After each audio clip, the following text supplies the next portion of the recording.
This is part of an ongoing series showcasing my top 20 favorite video games. Number 3, Nier Automata. Before I get into this, let's get the jokes out of the way. Yes, Yoko Taro is a weird little gremlin who makes his characters deliberately sexy specifically to give himself Gooner material. Okay, we got that out of the way, let's move on. So, I didn't play the original Nier when I first heard about it. And when I first saw a trailer for Nier Automata, it felt like a generic anime game that I've seen a few times before. In that you play as a sexy anime girl in a sexy anime maid outfit, in a hack and slash style combat that feels similar to Bayonetta or Metal Gear Rising. And at first, it definitely feels like that.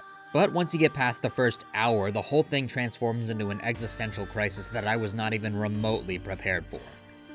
The longer I played, the more the game starts asking questions that most games, hell, most art is terrified to touch on. What does it mean to have a purpose if that purpose is a lie? What does identity look like when your memories can be rewritten, deleted, or manufactured? Yeah? Thank you for uploading my data to the bunker. I did that? Sorry, I don't remember. There wasn't a whole lot of bandwidth down there, you know?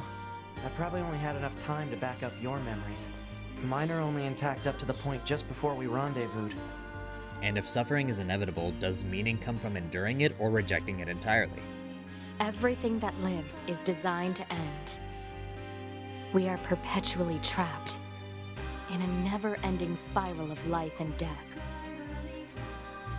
Is this a curse? Or some kind of punishment?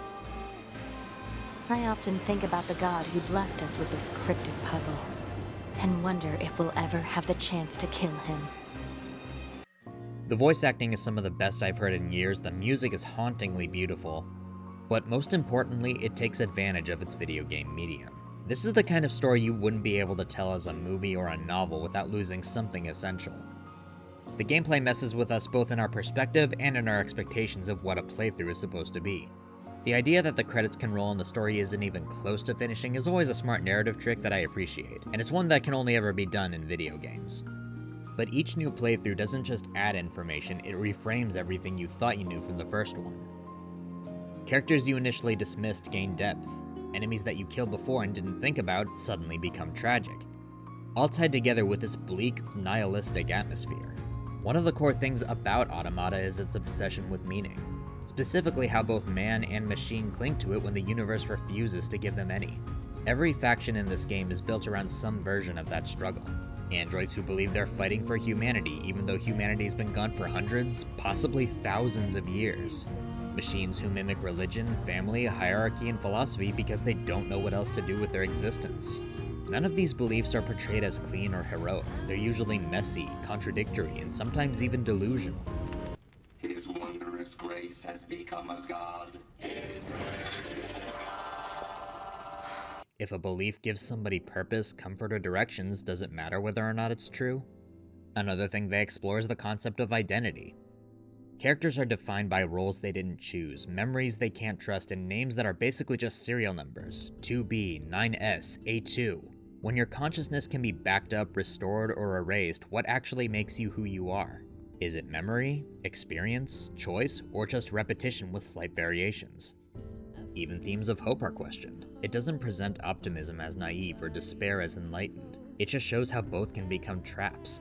Blind hope leads to denial, and total nihilism can lead to paralysis. The characters are constantly swinging between these extremes, trying and usually failing to find something that lets them keep going without lying to themselves. We were designed to be killed. They built a back door in the bunker and programmed it to activate after a certain amount of time. The commander, me, 2B, sacrificial lambs, all of us. Despite me mentioning extremes, there's also a lot of restraint in these explorations. They rarely stop to explain its themes outright, because it understands that existential dread isn't scary because it's loud. In fact, it's the opposite. It's quiet, it's persistent, and more often than not, it usually goes unresolved. Nier Automata doesn't tell you what the meaning of life is. It asks you why you need it to mean something, and what you're willing to believe to keep moving.